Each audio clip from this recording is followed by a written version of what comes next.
देवाची बँक तुम्ही ऐका. भक्ती कागद घ्या निष्ठाशाहीने लिहा. भक्ती कागद घ्या निष्ठाशाहीने लिहा.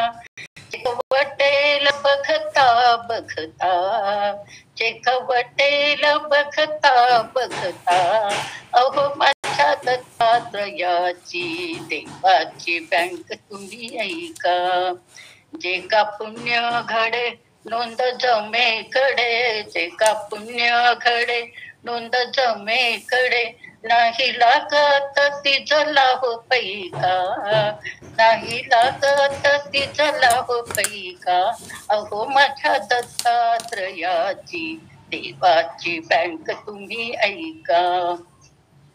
बँक मॅनेजर आहे काटेकोर थोर, बँक मॅनेजर आहे काटेकोर, हिशेब ठेवील बारका सारखा, हिशोब ठेवील बारका सारखा, अहो माझ्या दत्तात्रयाची देवाची बँक तुम्ही ऐका. नका बसू रडत नाही कधी बुडत, नका बसू रडत नाही कधी बुडत, नाही कधी होती चला धोका, नाही कधी होती चला धोका, अहो माझ्या दत्तात्रयाची देवाची बँक तुम्ही ऐका. धनिक असला तरी नाही स्मरला हरी, धनिक असला तरी नाही स्मरला हरी, बँक खातेच बंद होईल बर का, बँक खातेच बंद होईल बर का, अहो माझ्या दत्तात्रयाची देवाची बँक तुम्ही ऐका.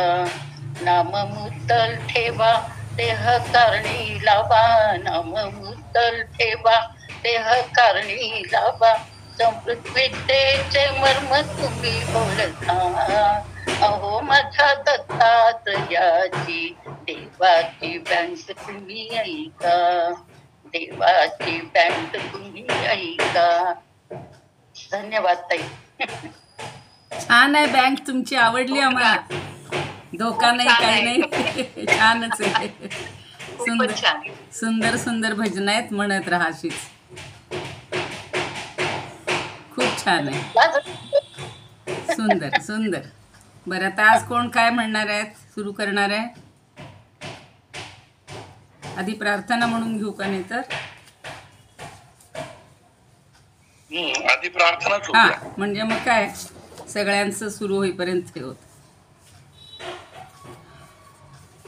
अलंकापुरी पुण्यभूमी पवित्र, तिथे नांदतो ज्ञान राजा सुपात्र, तया आठविता महापुण्य राशी, नमस्कार माझा सद्गुरु ज्ञानेश्वरासी.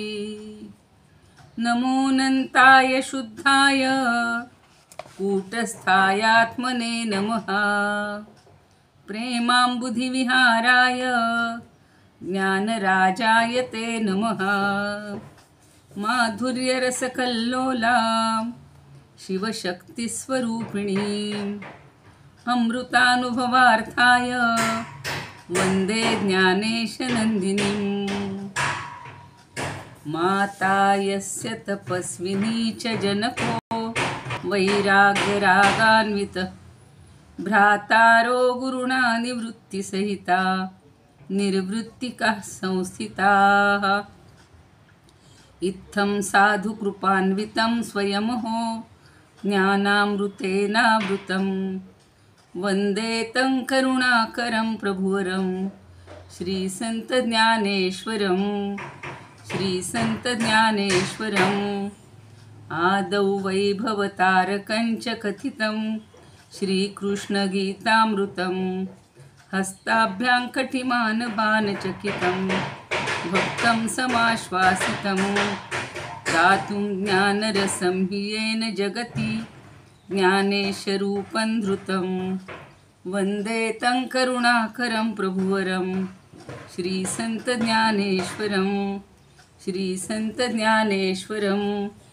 65 हरिपाठकौ च सुलभौ, सुज्ञाय चाज्ञाय च गाथा स्वानुभवामृते रसयुते भक्ताय मुक्ताय च सर्वेषांच हिताय येन ग्रथितं ज्ञानं तु गीतामृतं वन्दे तं करुणाकरं प्रभुवरं श्रीसंतज्ञानेश्वरं देवानां बहुयज्ञसाधनशुभं देवैः सदा भूषितम् आद्यं वै शिवपीठमीड्यमखिलं श्रेष्ठं ह्यलङ्कापुरं महापुनीन्द्रसफलं ध्यानं समाश्वासितं वन्दे तं करुणाकरं प्रभुवरं श्रीसंतज्ञानेश्वरम्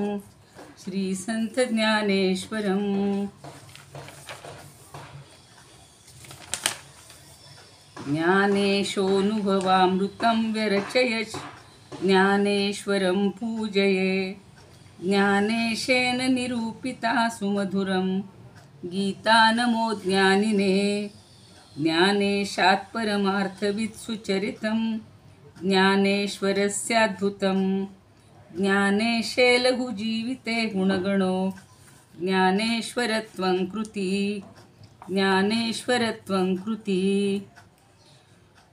नमितो योगी थोर विरागी तत्वज्ञानी संत तो सत्कविवर परात्पर गुरु ज्ञानदेव भगवंत स्मरणतयाचे होता साचे चित्ती हर्ष नमावे म्हणून वाटते पुनः पुन्हा ते पावन चरण नमावे अनन्य भावे शरणरी घावे अहंकार सांडून झणी टाकावी तयावरून या काया कुरवंडून आणि पहावे नितांत सुंदर तेजोमय ते रूप सहज साव साधती नित्य रंगुनी व्हावे मग तद्रूप ज्ञानेशाला नमिता झाला की सद्गुरुला तोष वरद हस्तमस्तकी ठेवुनी देई मज आदेश वरद हस्तमस्तकी ठेवुनी देई मज आदेश वरद हस्तमस्तकी ठेवुनी देई मज आदेश. आपली गुरूंची चाललेली आहे स्तवन आणि त्यामध्येच बरोबर सद्गुरूला आनंद केव्हा होतो तर आपल्या शिष्याला कोणी नमन केलं वंदन केलं तर. तसं ज्ञानदेवांना वंदन केल्यामुळं सद्गुरुनाथ निवृत्तीनाथ खूप आनंदित झालेले आहेत. त्यांनाही वंदन करूया, ज्ञानदेवांना वंदन करूया, पंढरी रायाला वंदन करूया. आणि आज गोस्वामी तुलसीदासांची जयंती आहे तर त्यामुळं गोस्वामी तुलसीदासांनाही वंदन करूया. आणि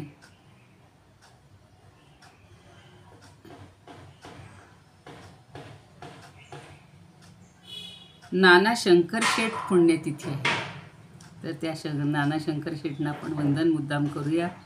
आजचा दिवस आहे शीतला सप्तमी वगैरे आहे आज. तर असा चांगला दिवस आहे. बृहस्पतींचे पूजन आज केलं असेल खूप जणांनी. तुम्ही श्रोते जगदीश मूर्ती तेथे माझी व्युत्पत्ती किती बुद्धिहीन अल्पमती सलगी करीत. आपल्या श्रोत्यांच्या परम अंतःकरणातील परमात्म्याला वंदन करते आणि आजच्या आपण निरूपणाला सुरुवात करणार आहोत.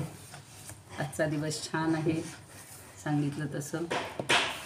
तुझं रामचरित मानस ज्यांनी रचलं त्यांची अगोदर कशी सगळी देहावर किंवा संसारामध्ये मग्न झालेले पण नंतर ते आपल्या पत्नीच्या केवळ उपदेशामुळं किंवा एका वाक्यामुळं की एवढी धडपड तुम्ही या देहासाठी करता आहात, त्या प्रेमासाठी करता आहात, तेवढं जर प्रेम तुम्ही रामावर केलं तर किती छान होईल. आणि त्या प्रेरणेनं त्यांच्या हातून एवढी छान एक निर्मिती झालेली होती. म्हणून त्यांना फक्त एका ओळीतच म्हणूया. तोपर्यंत कुणाला हे करायचं असेल आज विवेचन करणार आहेत का थोडंसं कालच्या ओवीवर आणि सुमिताताई आल्या असतील तर पहिल्या प्रकरणातील. पहिल्या प्रकरणातली 17वी ओळी म्हणू का? हां हां म्हणा. अजून कोणी म्हणणार असेल तर नाही, आता तुम्ही सुरूच करा. ओके. 17वी ओवी आहे पहिल्या प्रकरणातली. हां. स्त्री पुरुष नाम भेदे युवपण एकले नांदे जग सगळे आधादे पण गेली. स्त्री पुरुष नाम भेदे शिवपण एकले नांदे जग सगळे आधादे पण गेली. ते 18वी पण म्हणते, त्याचं उदाहरण आहे. चालेल. जो आधी हो. दो दांडी एक सुती दोहो फुली एक सुती दोहो दिवी दिसती एकची जेवी. दो दांडी एकी श्रुती दोहो फुली एकी धृती दोहो दिवी दिसती एकची जेवी. पहिल्या ओळीचा अर्थ असा आहे, शिवशक्ती रूपाने शिव सगळीकडे नांदत आहे. हा नाम रूपाचा भेद आहे. त्यांचे अद्वैत अबाधित आहे. प्रकृती पुरुष अर्धे अर्धेपणाने सगळे जगत झाले आहे. ते कसे तर पुढच्या ओवीत त्यांनी स्पष्टीकरण दिलेलं आहे. म्हणजे छान. हो, बरोबर आहे. बरोबर आहे. हा. दो दांडी एक श्रुती दोहो फुली एक धृती दोहो दिवी दीप्ती एकची जेवी. ते कसे तर एकावर एक मारण्यासाठी दोन टिपऱ्या पण शब्द एकच उत्पन्न होतो. दोन फुले पण सुगंध एकच. दोन ओठ असले तरी शब्द एकच उच्चारला जातो. दोन डोळे पण दृष्टी एकच. त्याप्रमाणे प्रकृती पुरुषाच्या युगाने जगत एकच आहे. छान, सुंदर. आता कोण म्हणणार आहेत? कालची कोणी सांगणार आहे ओवी?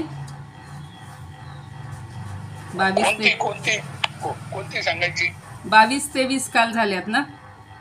म्हणजे यातलीच का? हा, यातली. आता दुसऱ्यातली. दुसऱ्यातली. अच्छा, हा. ठीक.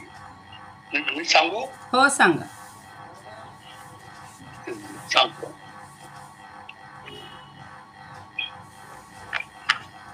बावीसावी म्हणतो. काल वाचलं होतं वाटतं मी. आकाश हे तावेव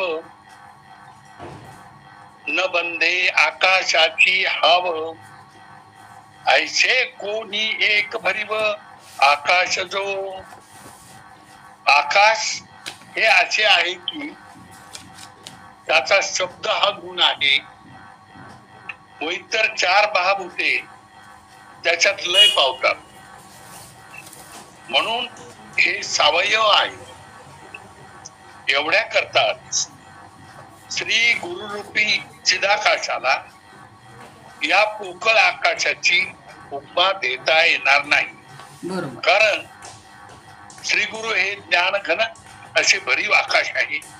याच अर्थाने थोडस पुन्हा वेगळं असं सांगता येईल. सांगतो मी. हा.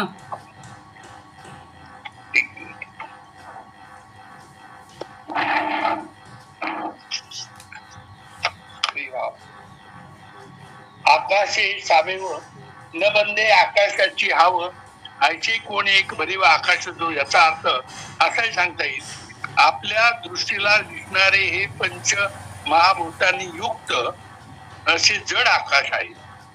सद्गुरूच्या ज्ञानरूप चिदाकाशाची बरोबरी त्या जड आकाशाकडून होणे कठीण आहे. परमात्मा सद्गुरू हा ज्ञानरूप चिदाकारच आहे. हा असा भावार्थ सांगितला आहे. बरोबर.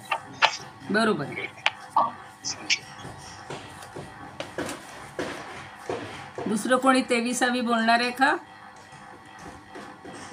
सांगते ताई. सांगा. थोडक्यात सांगते. हो, सांगा. चंद्राची सुफी तळे घडले दयाची निर्मळे सूर्य दयाची उजाळे कड वसेनी जसं आणि त्याच्या किरणाने जसं आपल्याला प्रकाश मिळतो. पण किती सूर्य आपण हजारो सूर्य जरी एकत्र केले तरी सद्गुरूची बरोबरी करणार नाही. आणि तसंच चंद्राच्या शीतलपेक्षा सद्गुरूची शीतलता जास्त असते. गुरुला कोणतीच उपमा देता येत नाही, इतके ते श्रेष्ठ आहे. असा काढला काय अर्थ? हो नाही बरोबर आहे, बरोबर आहे. आणि असंही ठीक आहे.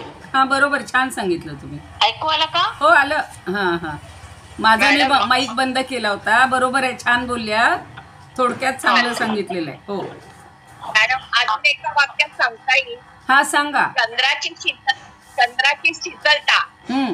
आणि सूर्याचा प्रकाश हा परमात्मामुळेच त्यांना प्राप्त झालेला हां आहे. मी तेच आता सांगणार होते, त्यात विसरलं होतं. बरोबर आहे, छान, अगदी बरोबर आहे की त्यांना मिळाला कोणाकडून? परमात्म्याकडून, गुरूंकडून.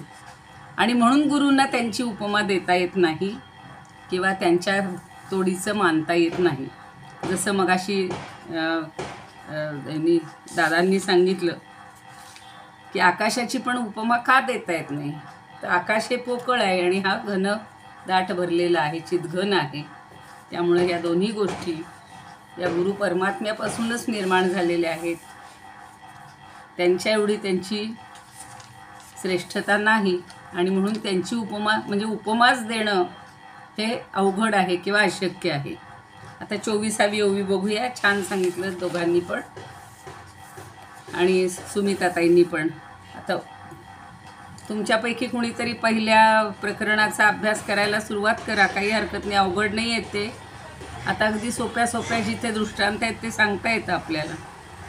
आता नेहमी आत्ताच बघा दासबोधाच्या याच्यामध्ये सुद्धा सांगितलं की श्रीगुरूंच्यामुळंच सगळं ज्ञान मिळते आणि श्रीगुरूच सर्वश्रेष्ठ आहेत आणि श्रीगुरू म्हणजेच परमात्मा आहेत. सगळे संत एकच मुखाने एकमुखाने तीच गोष्ट पटवून देत असतात. सांगण्याची पद्धत वेगळी आहे, दृष्टांत काही वेगळे दिले असतील तरीसुद्धा काही दृष्टांतामध्ये आपल्याला सुद्धा साम्य दिसून येतं.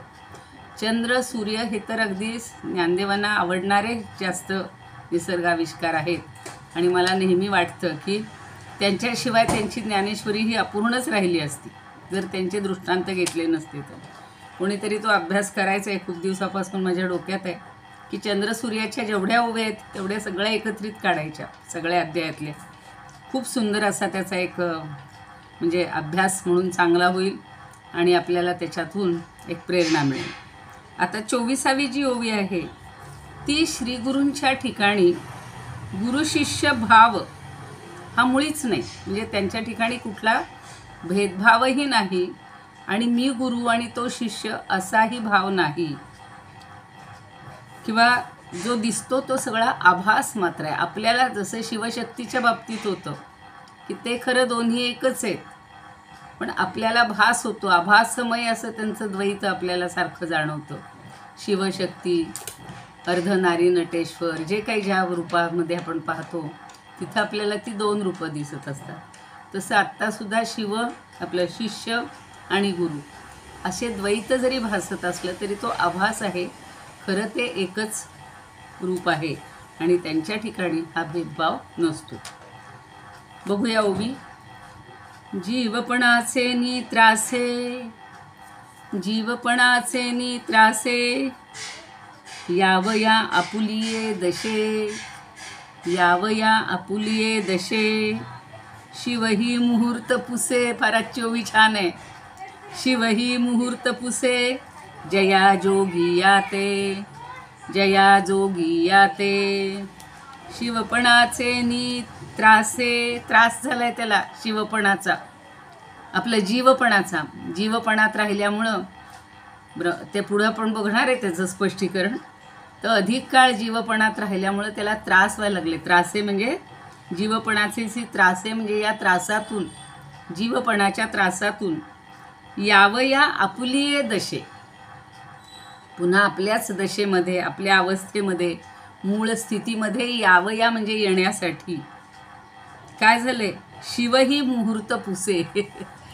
शिवसुद्धा मुहूर्त पुसतो. कुणाला? जया जोगी याते. जया म्हणजे ज्या आणि जोगी याते, जोगी म्हणजे अर्थातच हा श्रीगुरू.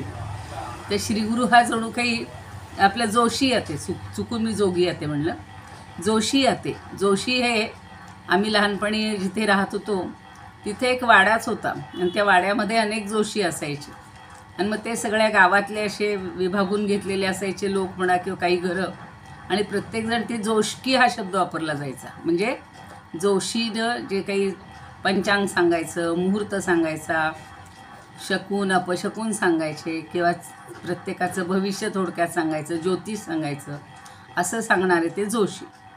मग आता इथे शिवाला काय प्रश्न पडला आहे की मी पुन्हा मूळ स्थितीत कधी येऊ हे विचारण्यासाठी ते गुरूंकडे म्हणजे या जोशींकडे जातात. शिवही मुहूर्त पुसे, ही ओळ तर मला फार आवडली. शिवही मुहूर्त पुसे, जया जोगी याते, जोशी याते. तो जोगी या शब्द कुठून डोक्यात बसला कुणाला. जोशी याते, हा जोशी आहे जणू काही. पंचांग सांगणारा, मुहूर्त सांगणारा कोण आहे? साक्षात सद्गुरू आहेत. म्हणजे जीवपणाचा त्रास त्याला झालेला आहे. किती काळ राहायचं? आता आपण सुद्धा बघा, एक ठराविक पूर्वीचे दिवस आठवायचे.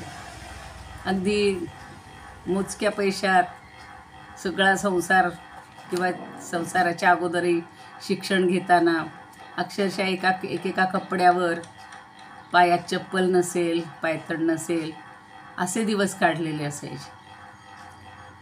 पण त्यावेळेला आपली एवढी भावना नव्हती की प्रत्येक गोष्ट जाऊन विचारायची ज्योतिषाला. पण खूप लोकांना अशी सवय होती किंवा असायची की बाबा आमचं हे आम्हाला सारखी संकट येतात, आम्हाला सगळे दुःख येतात, तर हे दूर करण्यासाठी काय करायचं आणि ही कधी आमची दूर होतील. मग आता तो काहीतरी द्यायचा त्यांना, त्याचं ते सगळं भविष्य बघून. पत्रिका वगैरे आपल्याकडं असतं, मग पत्रिका, नक्षत्र, सगळे ग्रह तारे त्यांचा अभ्यास करून, ज्याचा खरा ज्योतिषशास्त्र हे चांगला ग्रंथ आहे बरं. ज्योतिष हे एक शास्त्र आहे षडंगापैकी, पण त्याचा नंतर गैरवापर केला जायला लागला म्हणून लोकांची थोडी श्रद्धा उडायला लागली. पण हा तसा ज्योतिषी नाही आहे, तर हा अगदी प्रत्येक त्यातलाच तोच, म्हणजे त्यानंच ही सगळी शास्त्र निर्माण केलेली आहेत.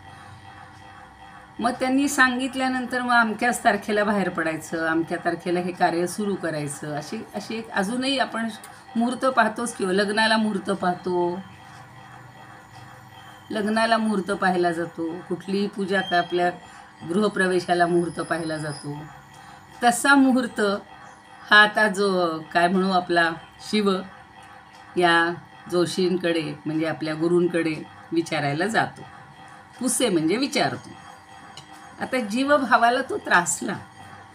आपल्या मूळ स्थितीला येण्यासाठी या सद्गुरुरूप जोशाला शिवसुद्धा मुहूर्त पुसतो म्हणजे विचारतो.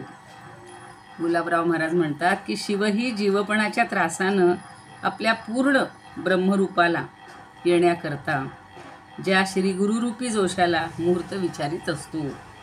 जया हा शब्द नेहमी वापरतात, जया म्हणजे ज्या.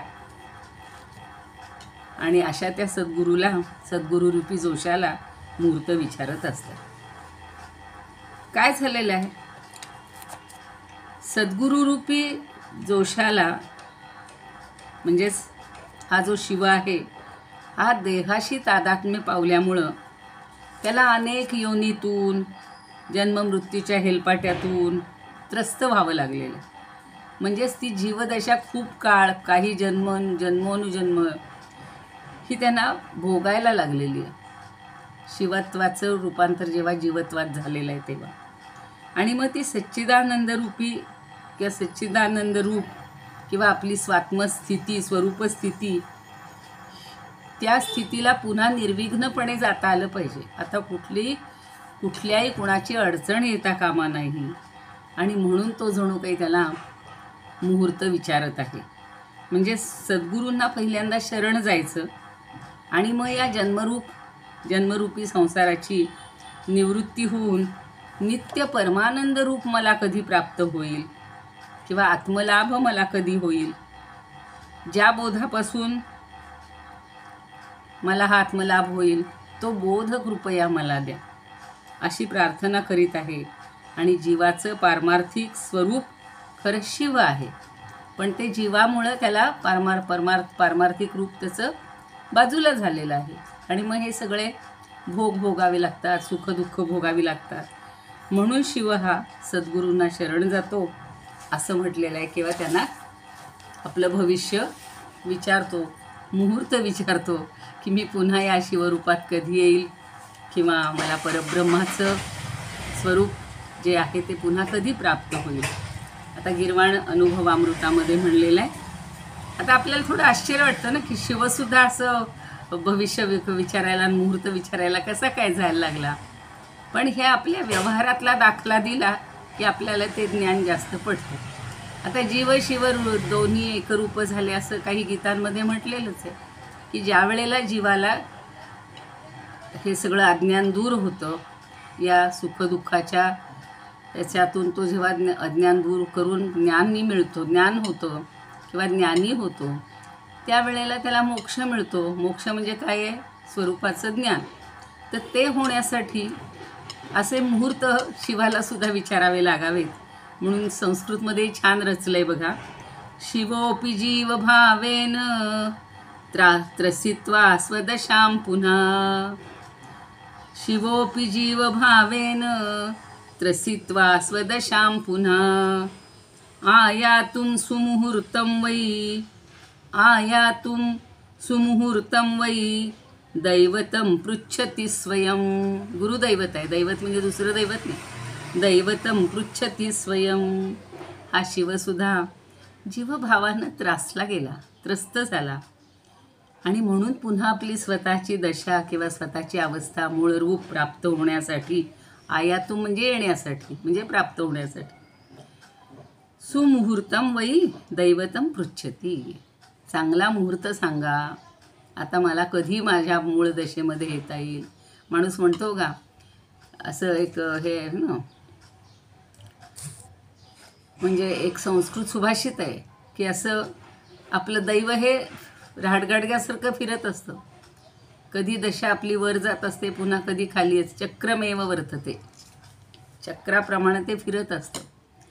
तसं आता हे आपलं पुन्हा वर येणं कधी होईल. प्रत्येकाला वाटत असतं की मी आता दुःखात आहे किंवा पूर्वी मी चांगला होतो. तसे दिवस आठवतात लोकांना की ज्यांनी पहिल्यांदा सुखसमृद्धी अनुभवलेली आहे, त्याला जर असं दारिद्र्य आलं किंवा सगळ्या व्यापारामध्ये किंवा व्यवहारामध्ये, व्यवसायामध्ये सगळी खोट आली, सगळं नुकसान झालं आणि एकदम आपली दशा वाईट झाली, तर ते लोक तर खूप वेळा विचारतात. मग ह्या ज्योतिषाला विचारतील, मग त्याला विचारतील, मग त्याला विचारतील, अजून वेगवेगळ्या लांबच्या गावी जातील आणि म्हणतील मला हे पुन्हा कसं प्राप्त होईल. मग बघा, पूर्वीचे संत म्हणूया आपण, संत किंवा गुरु हे जे आहेत, हे छान ज्योतिष सांगायचे. काय सांगायचे की तू पहिलं परमेश्वराला विसरलेला आहेस. परमेश्वराची आराधना, नामस्मरण, काहीतरी चिंतन करत जा. ते तू करत राहिलास की बरोबर तुम्हाला ही दशा पुन्हा पहिल्यासारखी प्राप्त होईल. आणि भौतिक समृद्धीच फक्त प्राप्त होऊन उपयोग आहे का? हो, कितीही पैसा असला, आपण पाहतो की जेवढी समृद्धी आहे तेवढे आजार आहेत आणि जेवढं दारिद्र्य आहे किंवा गरीब अवस्था असते, पण ते दंडाकट असतात. कारण एका एका गरीबाला विचारलेलं असतं की तू एवढा, म्हणजे राजानं आपले पाठवलेले असतात, काय म्हणू, दूत म्हणा किंवा शिपाई पाठवतो की या जगात कोण सगळ्यात सुखी आहे आणि कोण निरोगी किंवा स्वस्थ आहे तेवढं बघून या. कारण प्रत्येकाला काही ना काहीतरी दुःख नाही आहे. सगळं राज्यभर फिरून फिरून त्याच्या तिथं ते दोघंजण येतात आणि हा तर अगदी असा म्हणजे उघड्यावर, अंगात काही कपडा नाही आणि आपलं आनंदात काम करत असतो, देवाचं भजन म्हणत असतो. तर त्यावेळेला त्या दोघांना अगदी आश्चर्य वाटतं. प्रधान आणि जे कोणी आले असतील त्यांना नमस्कार वगैरे करतात. म्हणतात, बाबा तुम्ही एकदम आनंदी दिसताय. म्हणे हो. म्हणे कसे काय एवढे सुखी आहात तुम्ही? तुमचा एखादा सदरा द्या ना म्हणे आमच्या महाराजांना पाहिजे. तो म्हणतो मला सदराच नाही आहे, तर मी देणार कुठं? पण सदरा नसला तरी मी फार खुश आहे. आणि मग एवढे तुम्ही टुणटुणीत कसे? तुम्हाला खायला प्यायला? मी काय म्हणे कित्येक वेळा उपाशी राहतो, जे मिळेल तेव्हा मी आनंदात राहतो. तर म्हणे कशामुळं? तर ते सांगतात,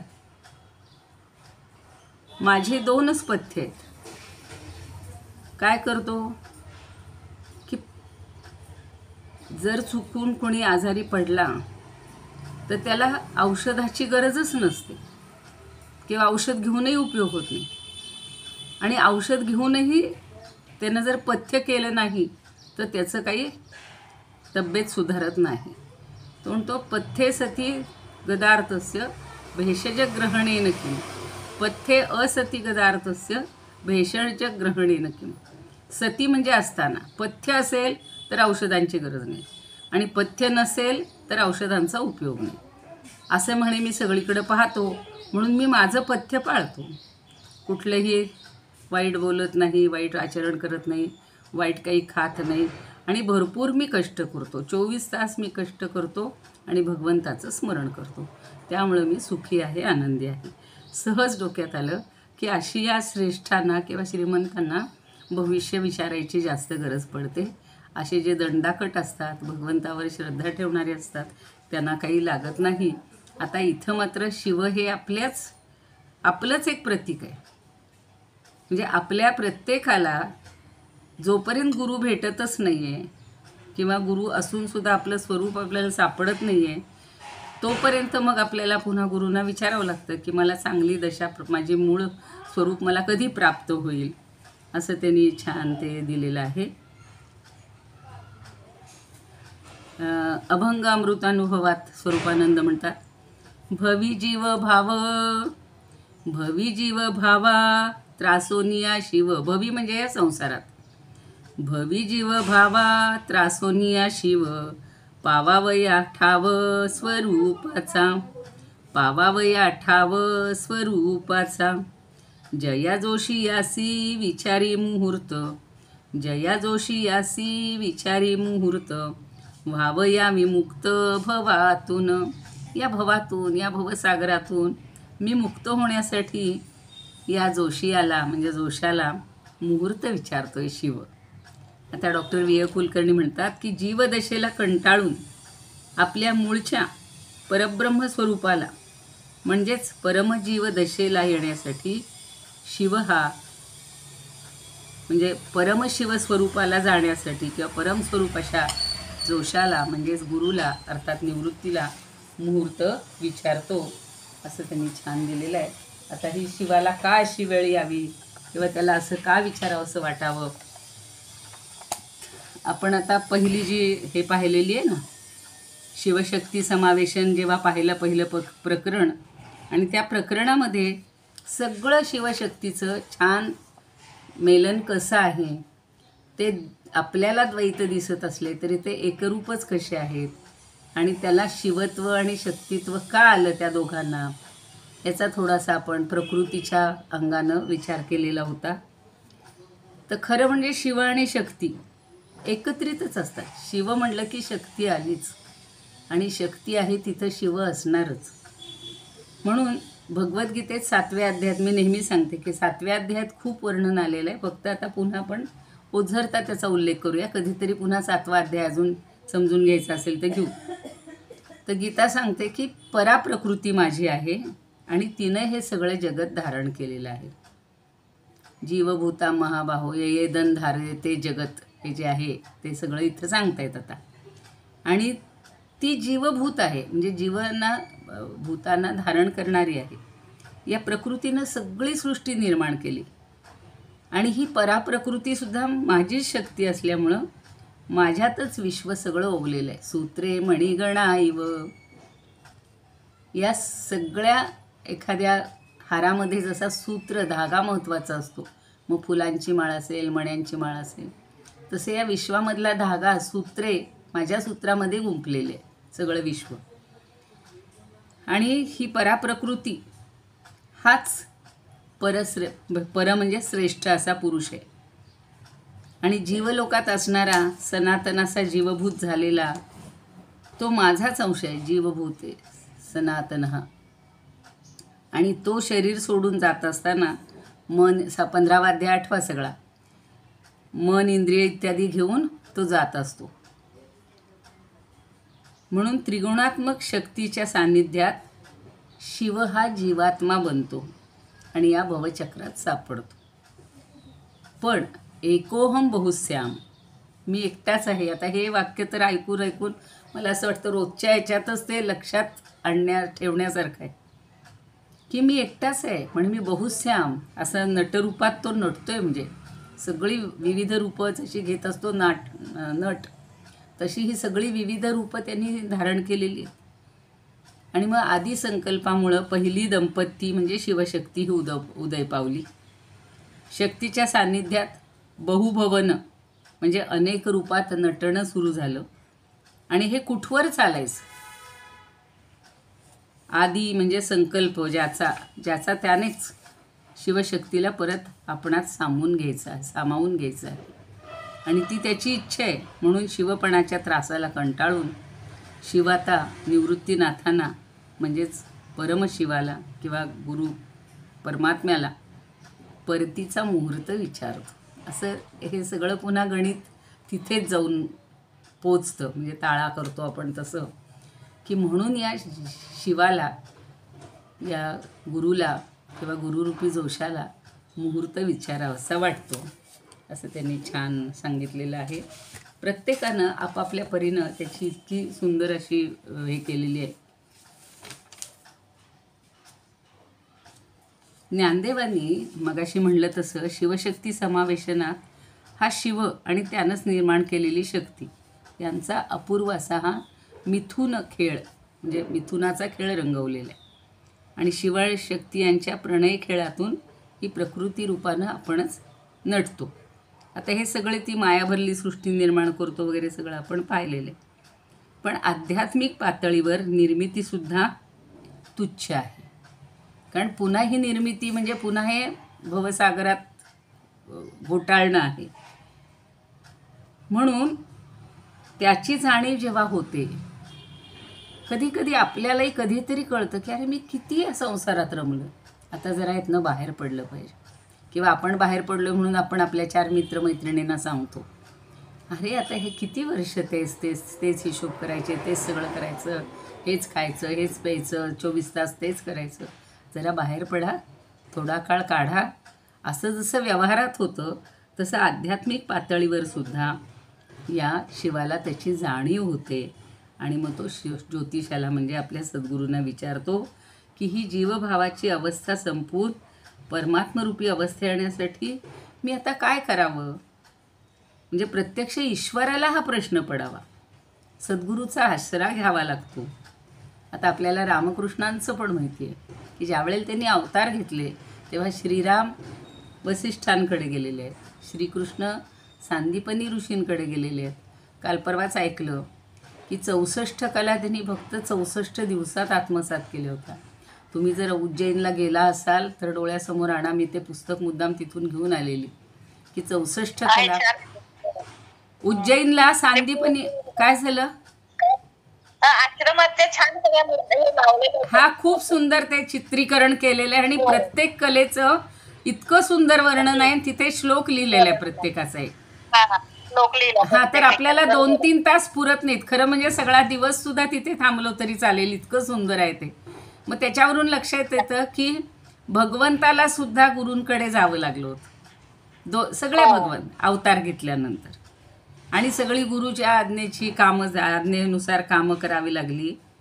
हेच सगळं या ओवीतनं सांगायचं की तो शिवसुद्धा असा मुहूर्त पाहतो. म्हणजेच काय की ते तुम्हाला माहिती आहे यांचा अवतार ठरलेला होता, नियतकाळ ठरलेला होता. आणि चुकून हा इथे रमेल म्हणून श्रीरामांच्या बाबतीतही कसं झालं, त्यासाठी लक्ष्मणाला आहुती द्यावी लागली. दुर्वास ऋषी येतात आणि काळ येतो वगैरे ते सगळं आपल्याला माहिती आहे. म्हणजे आठवण करून द्यायला यावं लागतंय शेवटी भगवंताला की आता तुझा काळ इथला संपलेला आहे. भगवंताच्या रूपामध्ये त्याला आता इथं रमल्यामुळं किंवा अवतारात रमल्यामुळं. तसं श्रीकृष्णाला सुद्धा व्याधाच्या त्या बाणाच्या रूपानं हा मृत्यू म्हणजे शेवट त्यांचा झालेला आहे. तर या सगळ्यातून सुटका होऊन पुन्हा आपल्या मूळ स्थितीला जाणं हे प्रत्येकाला आवश्यक आहे. प्रत्येकानं त्याचाच प्रयत्न करायचा आहे. म्हणून ह्या सगळ्या ओव्या जरी आध्यात्मिक असल्या तरीसुद्धा त्यांनी व्यवहारातल्या याच्याशी सांगड घालून आपल्याला समजावून देण्याचा प्रयत्न केला. आता आपण कुणाला विचारणार, आपले जे कोणी गुरु असतील, आपली ज्यांच्यावर श्रद्धा असेल त्यांना आपण विचारू शकतो की मला ह्याच्यातून सुटण्यासाठी मार्ग काय. मग सगळेजण सांगतायत. आता रोज आपण इतका ऐकतोय, दासबोध ऐकतोय, ज्ञानेश्वरी ऐकतोय, आता हे अमृतानुभव ऐकतोय. मग हे ऐकून ऐकून ऐकून आता आपल्याला लक्षात आलं की माझं खरं मूळ स्वरूप काय आहे त्याच्याकडे मला बघायलाच वेळ नाही. मी सगळं बाह्य याच्यामध्ये संसारामध्ये रमलेलो आहे आणि म्हणून आपण भगवंताचं नामस्मरण असेल, काही व्रत असतील, काही वाचन असेल, काही श्रवण असेल, चिंतन असेल, मनन असेल, हे जर रोज रोज केलं तर बघा सगळ्याचा विसर पडतो की नाही. पहाटे तुम्ही 3:30-4ला उठून केलेली जी श्रद्धा असते, साधना असते, ती सगळ्यात उत्तम वेळ असते. पहाटेची वेळ सगळ्यात सुंदर वेळ असते. खूप लोक आता त्या मार्गाचा अवलंब करत आहेत. म्हणून आयुर्वेदानं तर स्वस्थाचं पहिलं सूत्र सांगितलेलं आहे, ब्राह्मे मुहूर्ते उत्तिष्ठेत स्वस्थो रक्षार्थम आयुषः. म्हणजे आपल्याला दैनंदिन जीवनात सुद्धा जर स्वस्थ राहायचं असेल, कुठलाही व्याधी नको असेल, तर फक्त ब्राह्म मुहूर्तावर उठा. म्हणजेच त्या मुहूर्तावर उठून नुसतं बसा असं नाही. मग साधना करा, नामस्मरण करा, चिंतन करा, ध्यान करा. आपल्याला स्वतःला ह्या जगाला विसरा आणि स्वतःकडे पहा, स्वतःचं स्वरूप शोधण्याचा प्रयत्न करा. चला, बराच आपण पण ती ओवी खूपच मला आवडली आणि त्याच्यामध्ये आपल्याला शिवालासुद्धा असं विचारायची वेळ यावी याचं कौतुक वाटतं. जीवदशेला कंटाळून आपल्या मूळच्या स्वरूपाला म्हणजे शिवदर्शनाला किंवा शिवदशेला येण्यासाठी त्यांनी या जोशाला अर्थात निवृत्तीलाच विचारलेलं आहे. आता पुढचं बघा, पुढची तर ओवी, काल चांदणं आणि चंद्र आणि सूर्य ह्याचे इतके त्यांनी वेगवेगळे दृष्टांत दिलेले असतात. आता पुढची ओवी तशीच आहे बरं का. सांदिणे म्हणतात बरं का, चांदणे नाही, चांदिणे. ज्ञानदेवांना उकार इकार हे जास्त आवडतात. चांदिणे स्वप्रकाशाचे लेईला, चांदिणे स्वप्रकाशाचे लेईला, द्वैत धुणीचे, चांदिणे स्वप्रकाशाचे लेईला द्वैत धुणीचे. तरी उघडे पण नवचे, चांदाचे जया. आता आधी म्हणलं चांदिणे आणि इथं म्हणलं चांदा. लहान मुलाला आपण चंदा मामा म्हणतो, चांदो मामा म्हणतो, तसे यांनी चांदा शब्द वापरला आहे चंद्रासाठी.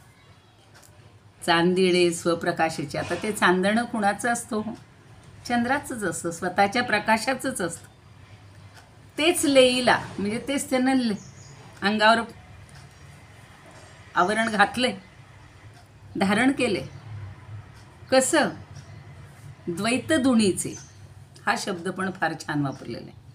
द्वैत आता आपल्याला सगळ्यांना माहितीच आहे, पण धुणे म्हणजे एखादं पांघरुण जे असतं ना. पूर्वी माझी आजी चौघडी म्हणजे ज्याला 4 घडे आहेत, पासोडी म्हणजे ज्याला 5 घडे आहेत, आणि आता इथे त्यांनी द्वैत धुणी म्हणले म्हणजे ज्याला 2च पदर आहेत. 2 पदर असणारं असं प्रकाशाचं चांदणं हे तो धारण करतोय, म्हणजे पांघरुणासारखं घेतोय. तरी उघडेचं तरी तो उघडाच आहे.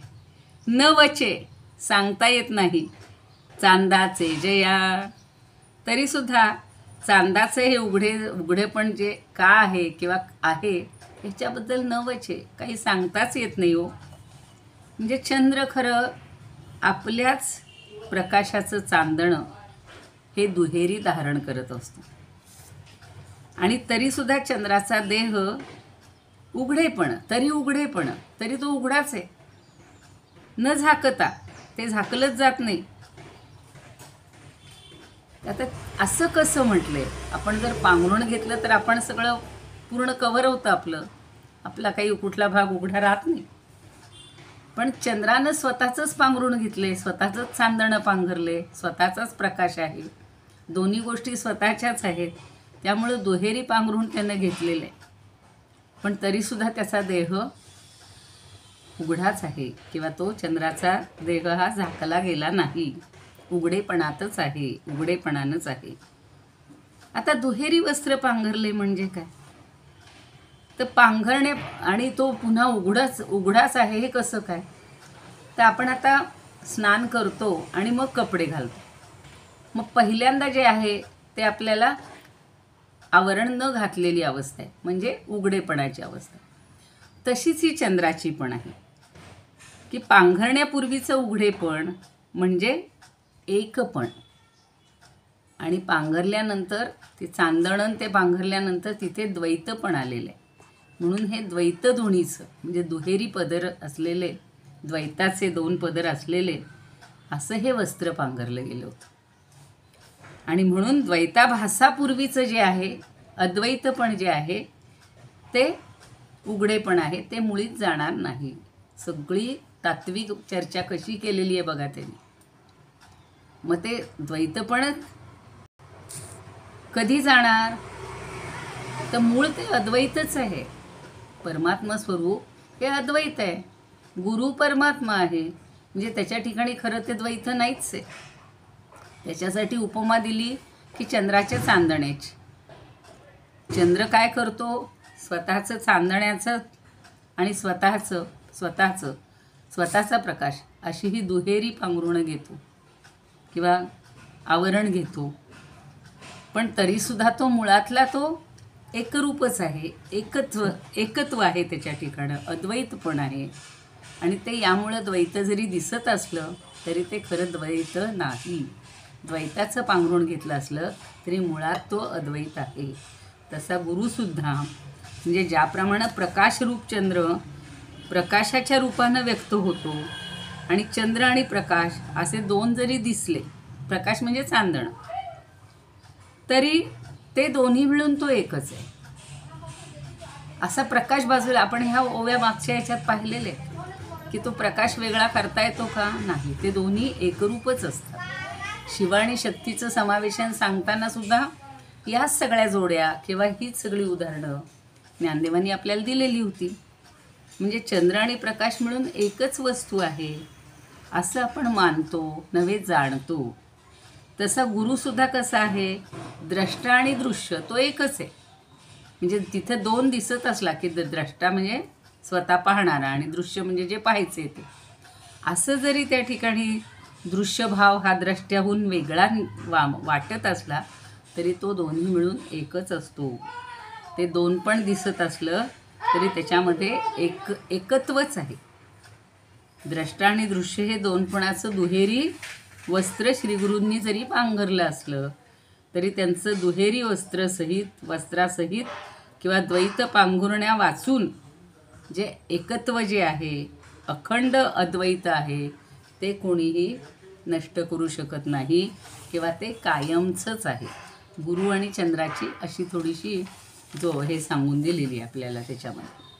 आणि साखरे महाराज म्हणतात की आपल्या प्रकाशाचं चांदणं पांघरल्यामुळं जरी प्रकाशाच्या आधिक्यामुळं द्वैत दिसत असलं तरी सद्गुरू चंद्राचा उघडेपणा म्हणजे एकता कधीही नाहीसा होत नाही.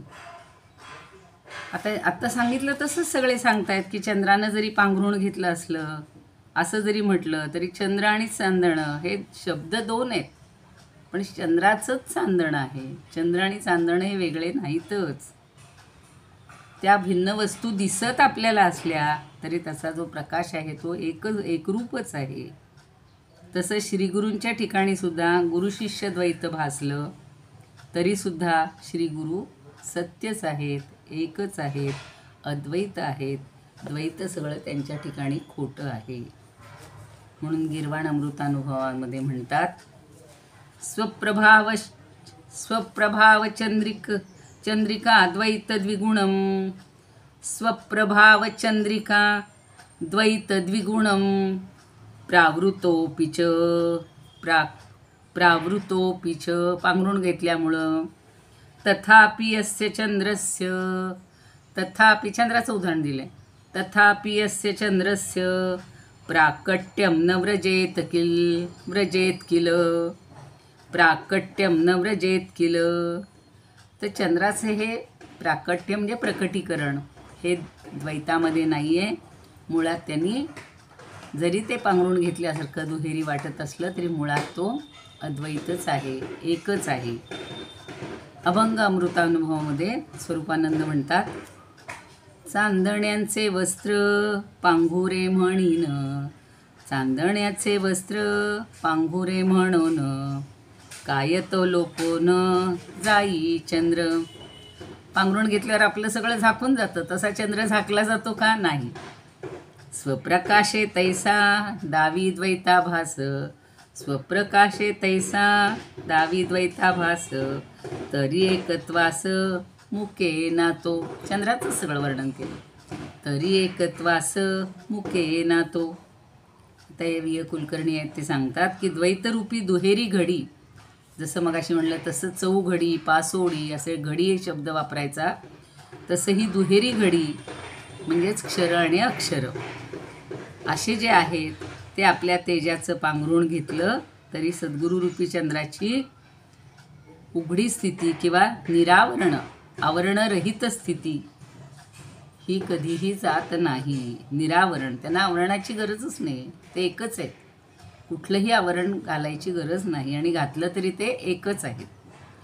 आणि डॉक्टर मानसी पण म्हणतात की चंद्रानं स्वप्रकाशाचंच चंद्र आणि चंद्रिका नावाचं हे द्वैत दुहेरी वस्त्र परिधान केले किंवा नेसलेलं आहे आणि त्याचं हे उघडेपण हे कसं आहे, उगवतच राहतं किंवा आपल्याला जरी वाटत असलं तरी चंद्रसूर्याला दुहेरी प्रकाश होऊनही परमशिवस्वरूप सद्गुरू स्वतः चैतन्य परिपूर्णच राहतात. म्हणजे चंद्रसूर्य जसे दुहेरी आहेत, दोघंही प्रकाश देत असतात, तरीसुद्धा परमशिवरूप जे सद्गुरू आहेत त्यांचं चैतन्य आहे हे कायम एकच राहतं.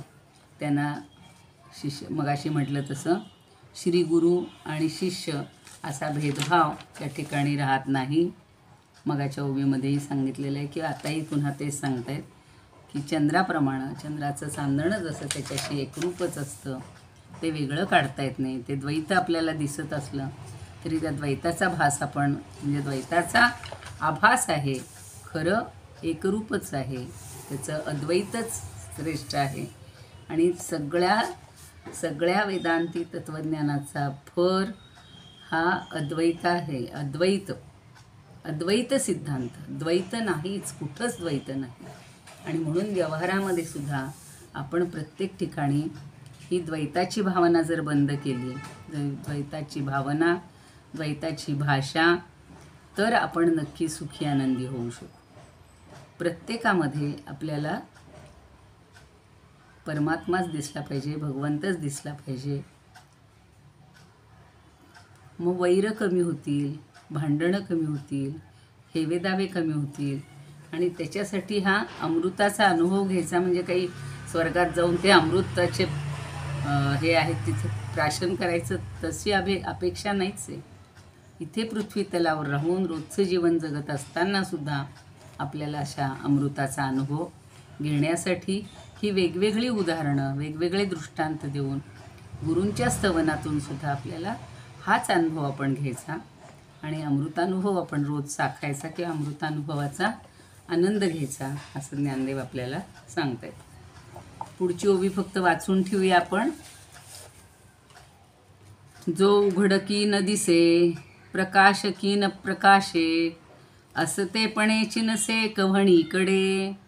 शब्दांमध्ये थोडेसे वेगवेगळे ग्रंथ आहेत. एक जणांनी तर पूर्ण या अमृतानुभवावर किती, जसं महाभारताच्या एडिशन पाहिलेले आहेत लोकांनी, रामायणाच्या वर कामं केलेली आहेत मोठमोठ्या संस्थांनी, तसं काहींनी हे काम केलेलं आहे की ह्या शब्दांमध्ये कसे भेद आहेत आणि मग त्यातला स्टँडर्ड किंवा खात्रीचा कुठला, खात्रीची पहिली त्यांची हस्ताक्षरातली जी कुठली असेल ती नंतर पाणी झिरपत बदलत गेले म्हणून, किंवा व्यवहारानुसार आताच्या काळानुसार काहींनी त्यात बदल केले. तर जो उघड की न दिसे, प्रकाश की न प्रकाशे, असतेपणेची नसे कव्हणीकडे. तर वला ह जोडलेला आहे काहींनी आणि कव्हणीकडे असं साधंही लिहिलेलं आहे. बाकी सगळं सारखंच आहे. की जो उघड की न दिसे, उघड म्हणजे स्पष्ट. आपण म्हणतो सत्य हे उघड आहे, त्रिवार सत्य, त्याला झाकून ठेवावं लागत नाही, सांगावं लागत नाही की हे असं असं आहे. आपण जी वस्तू दाखवू ती सत्य आहे. पेरूला जर मी आंबा म्हणायला लागले तर लोक मला वेड्यातच काढतील. ते म्हणतील सगळ्या जगाला माहिती आहे हा पेरू आहे आणि तुम्ही काय ह्याला आंबा म्हणता. तसं सत्य जे आहे ते सत्यच आहे, त्रिवार सत्य आहे, जे उघड आहे, स्पष्ट आहे. प्रकाश की न प्रकाश, जो प्रकाश आहे तो कधी प्रकाशित होत नाही असं होईल का? प्रकाशक आहे, जो प्रकाशक आहे, सूर्य हा प्रकाशक आहे म्हणजे प्रकाश करणारा आहे. मग त्याच्या ठिकाणी प्रकाश नाही असं होईल का कधी? नाही. म्हणून त्यांनी म्हणले की असतेपणाची नसे. असतेपण म्हणजे असत्यपण, किंवा तो नाही म्हणजे असूनही दिसत नाही, किंवा असूनही दिसत नाही असं जे पण आहे त्याला असतेपणाची काही नसे म्हटले. आणि कभणीकडे म्हणजे कोठेच. आता हे आपण म्हणतो ना की जळी स्थळी काष्ठी पाषाणी सगळ्यामध्ये हा परमतत्व किंवा परब्रह्म हा सद्गुरू व्यापून राहिलेला आहे. आणि त्यामुळं तो कुठेच नाही, दिसत जरी नसला तरी तो सर्वत्र आहे. एवढं लक्षात ठेवायचं. काल मी म्हटलं होतं की आज गुरुवार आहे. एक फक्त हे घेऊया आपण कडवं त्यातलं. काल गुरुअष्टकातली सुरुवात फक्त सांगितली होती.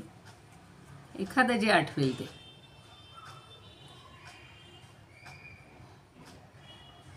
शरीरं सुरूपं यश सदा रोगमुक्तं यशश्चारुचित्रं धनं मेरुतुल्यं गुरोरङ्घ्रिपद्मे मनश्चेन्न लग्नं ततः किं ततः किं ततः किं ततः किं.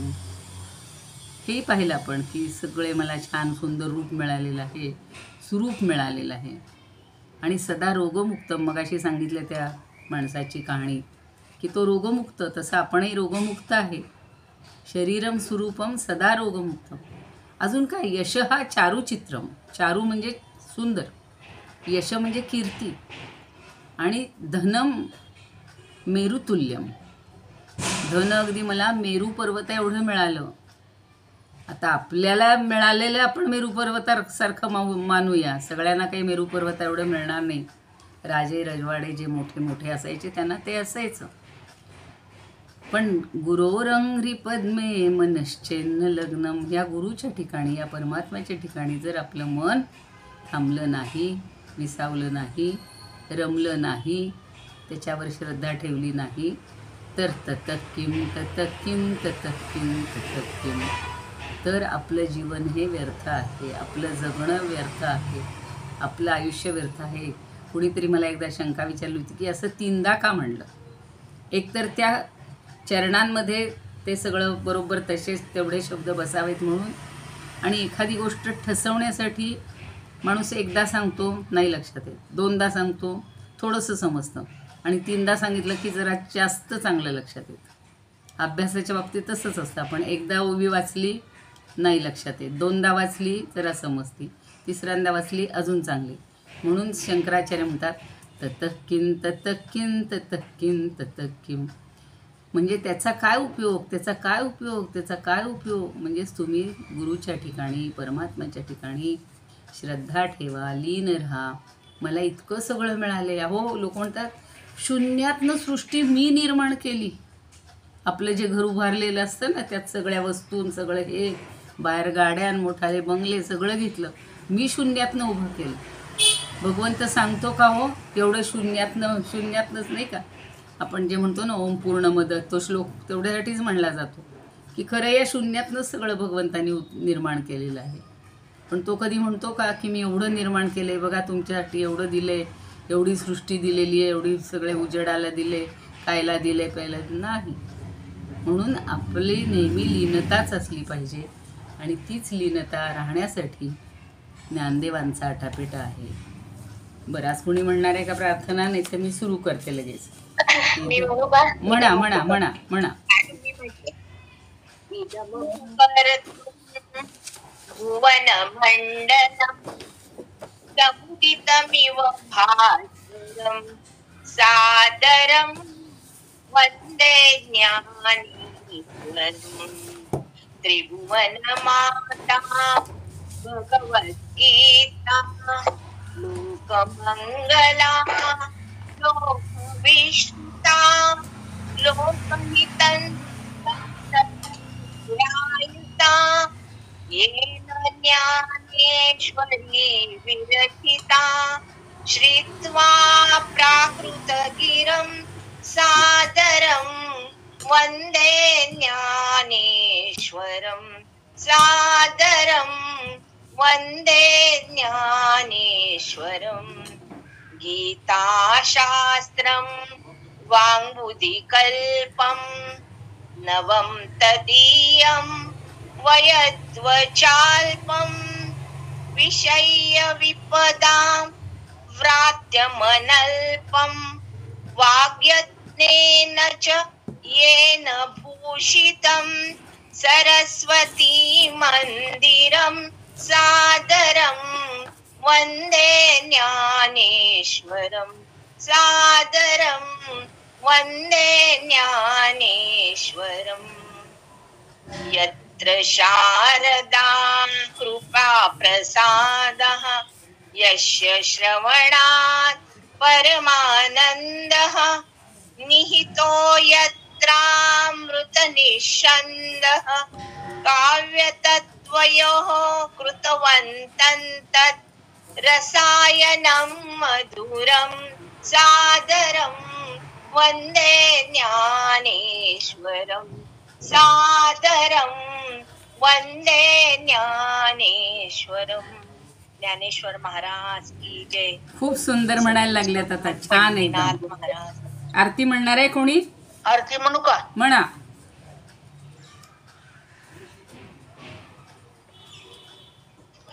म्हणा म्हणा म्हणा. ते एक काय काय कोणतरी विचारताय, थांबा जरा. काय म्हटलं ते इथं उपकार तुमच्या पुढे शार्दूल विक्री मध्ये दिले ना.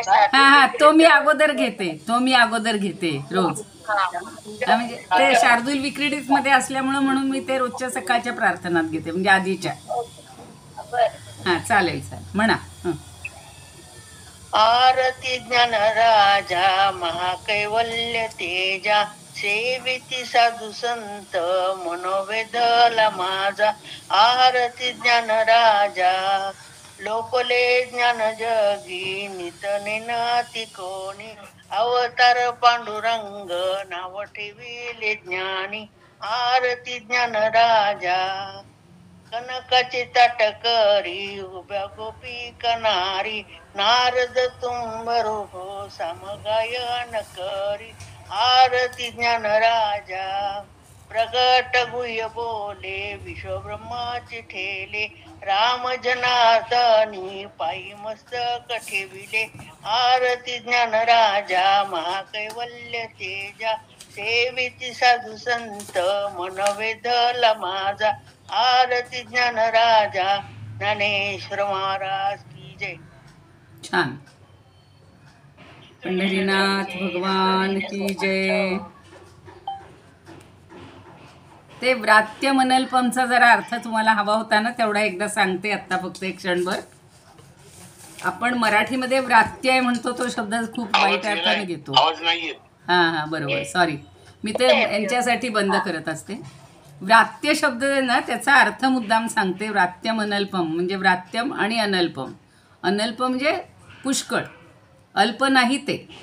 आणि व्रात्यचा अर्थ काय बघा, त्यांना जे सगळं भोगायला लागलं की नाही, त्यांना मुंजीचा उपनयनाचा अधिकार नव्हता. तर व्रात्य ह्याचं संस्कृतमध्ये उपनयन न झाल्यामुळं ज्यांना बहिष्कृत केलेलं आहे असा द्विज. आणि त्यामुळं अनल्प म्हणजे त्यांना किती त्रास त्याच्यासाठी भोगावा लागला. आपल्याला माहिती आहे, पार पैठणपर्यंत आणि सगळीपर्यंत जाऊन त्यांनी ते शुद्धीपत्र मिळवण्याचा प्रयत्न केला, किती त्याच्यासाठी यातना भोगल्या. तर उपनयन होण्यासाठी आधी त्यांना धडपड करावी लागली, आणि न झाल्यामुळं त्यांना असं बहिष्कृत केलं गेलं होतं. म्हणून व्रात्यम अनल्पम हा शब्द जरा वेगळा वापरलेला आहे त्यांनी, आणि त्याचा एकदम लक्षात येत नाही अर्थ. असा खूप दिवसापासून तुम्ही म्हणत होत्या, तर म्हटलं तो एकदा सांगूया, म्हणजे आता लक्षात राहील तुमच्या. बाकी सोपे आहेत शब्द ते. चला. आणि वयच म्हणजे लहान वयात. वय हा म्हणजे वयच. क्वच अल्पम, त्यांचं वय किती होतं? 16 वर्ष. म्हणजे अगदी लहान वयापासूनच त्यांना ते सगळं भोगावं लागलं ना. पण जेव्हा निर्माण केली, ज्ञानेश्वरी निर्माण केली, किंवा अमृतानुभव, आणि समाधी घेतली ती कितव्या वर्षी घेतली हो? 21व्या वर्षी. म्हणून वय हा क्वच अल्पम. क्व म्हणजे कुठं. अहो त्यांचं वय केवढं होतं, कुठं होतं, अगदी अल्प होतं. लहान वयात सगळा एवढा त्यांनी मोठा काय म्हणू आपण जगाला दिपवून टाकणारा सगळा प्रकाश दिलेला आहे ज्ञानाचा. म्हणून वय हा क्वच अल्पम. वय तर कुठं होतं जास्त, अगदी अल्प होतं. आता कळलं? कळलं. आणि विषय्य विपदाम ती पण एक शेवटची ओळ लक्षात घ्या. विषय्य तिथं विष असा शब्द नाहीये, सह धातू आहे आणि विसह्य असं म्हणता येत नाही म्हणून तो सचा श झालेला आहे. म्हणजे सहन करून. विपदाम म्हणजे सगळी संकट. विषय्य विपदाम रात्यम अनल्पम. आत्ता जे सांगितलं ते सगळं की सगळ्यांनी बहिष्कृतता केली, बहिष्कृत केलं आणि त्यामुळे हे सगळं त्यांना सहन करावं लागलं. असंख्य संकट मोजता येणार नाहीत एवढी संकट मोजावी लागली म्हणजे सहन करावी लागली. आणि हा बहिष्कृतपणा त्यांना जे करून टाकलं होतं तेही सहन करावं लागलं. ते मोजमापच नव्हतं, त्याला अनल्पच होतं सगळं, ते अति होतं. अशा त्या ज्ञानदेवांना आपण वंदन करतो. आणि नुसतं त्यांची प्रार्थना करून नाही उपयोग आहे. आपल्याला अशी संकट आली, आपल्याला जर कोणी असं दूषणं दिली, काही त्रास दिला, तर तो सहन करण्याची ताकद आपल्याला त्यांच्याकडनं घ्यायची. म्हणून ती प्रार्थना रोज करायची, दुसरं काही नाही. मला ती फार आवडलेली आहे. खरवंडीकर सर बिचारे गेले आता मागच्या वर्षी, पण त्यांनी जी ही देऊन ठेवलेली आहे ना ही काव्याची फार देणगी सुंदर आहे. आणि त्यांनी दिली ती कुणामुळे दिली? ज्ञानदेवांमुळे दिली. त्यांचं कर्तृत्व तर एवढं मोठं आहे की त्याच्यामुळं आपल्याला आज किती वर्ष झाली तरी आपण त्यामध्ये रमलो आहे. ज्ञानेश्वरी झाली तरी आपल्याला चांगले उपासष्टी शिकायला मिळाली. पुन्हा ह्या अनुभवाचा अमृत आपण रोज प्राशन करतो आणि त्याच्यातनं आपल्यात काहीतरी सुधारणा व्हावी, आपल्याला तो अनुभव घ्यावा एवढीच अपेक्षा आहे. धन्यवाद.